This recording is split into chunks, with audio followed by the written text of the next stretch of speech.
So the first thing we're going to do is open up Minecraft Education. I'm already logged in, so it may ask you to log in using your education email address. Teachers will still continue to use their DET email address and students will use their education email address. I'm going to show you today how to create a classroom. So I'm going to click on play. And this is my dashboard. So here I can have a look at the worlds that I've already created. So as you can see here, I've got quite a lot of classes that I've already got already. But we're going to create a new world. I'll come back to that screen in a moment. You can view the library and play in some worlds or join some lessons and challenges that are already preset. You can join another person's world. This is where the students will use to actually log into your world. And if you've created a world elsewhere, you can actually import it into your Minecraft cloud storage. So I'm going to click on Create New here. And I'm not going to use a template today. I'm just going to go straight from scratch and create a new world. So the first thing I do is when I get this is I'm going to name it. I might name this 2020 Noelene's World. And I'm going to be using this particular world for coding activities. So I'm going to try to make the world as easy, as accessible as possible and easy for the students to navigate through. I'm also going to change the default game mode from survival to creative. This means students will have plenty of inventory and will able to be able to play the game without having the need to do more comprehensive tasks of creating recipes and so forth. The difficulty I will choose is peaceful. I do like to leave this just for inclusion purposes for all of my students. And when you come to permission levels, you have a visitor, a member, or an operator. An operator is where a teacher sits at. Members is sufficient for students. A lot of students will ask to be opt, and that's what that means. I mean, they would like to be an operator. If they are using commands, or if they are using features such as redstone or other tools, they might need to be operated. Be put as an operator so they can actually access that functionality. In terms of world type, I'm going to keep it flat. Infant is what you see right here with all the terrain and the trees and the mountains and so forth. I just want a flat world, so that way it'll be a lot easier, particularly for my students who haven't had much experience in Minecraft.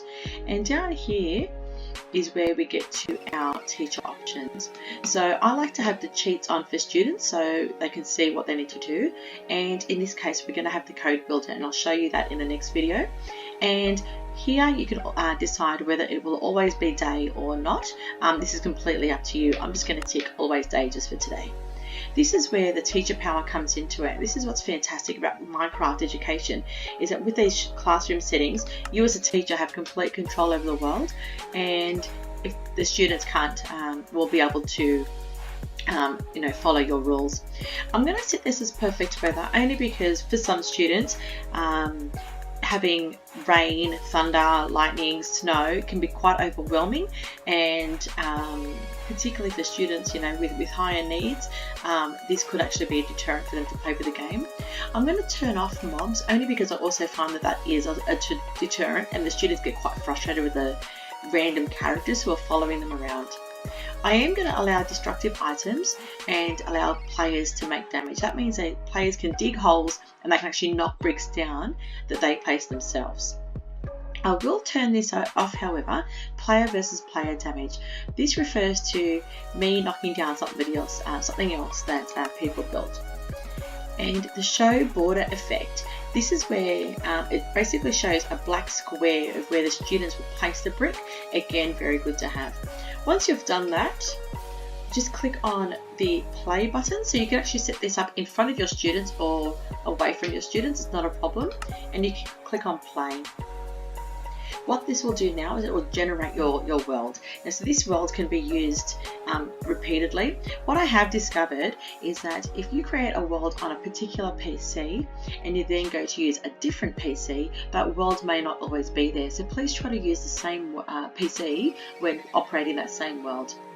If I click on the escape button on my keyboard, I will instantly come back to my commands. So here I can either get more instructions on how to play. I can go back to my settings and change things around, or I can save and exit. What I'm going to do now is actually have my code. So for students to join, I'll actually click on this called Start Hosting, and I will confirm that.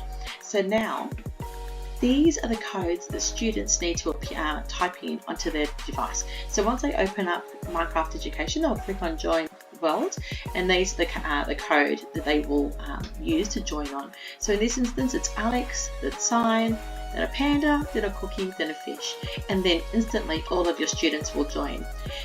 Just remember please that you can only have 30 people in New South Wales schools in a world at a time, so if you do have a bigger classroom, you may need students to work together. To get out of this screen, you just hit escape and you can start moving. As you can see down the bottom here, the H shows your commands. You can hide that by completing H again. If I go to play something, you'll see my border grid. And if I want to bring inventory, I click on the letter E. So this is all the inventory, and all I need to do is click on those, the inventory that I want, and drag them to here.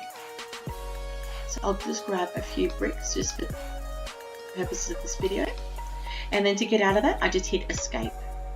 So if I want to place a brick, I'll look at these symbols in that inventory bar. I look at them as numbers. So the first one is number 1, then the next one is number 2, then the next one is number 3, 4, 5, 6, 7, 8. So by placing the first one, I click on number 1 and I right click and I place that brick there. If I then want to move the second brick, I click on number 2 and I place that there. So that's pretty much the basics of playing. With these commands here, it will also tell you how to move forward, backwards, to the side, how to fly, and so forth. I will go through the code builder in the next video.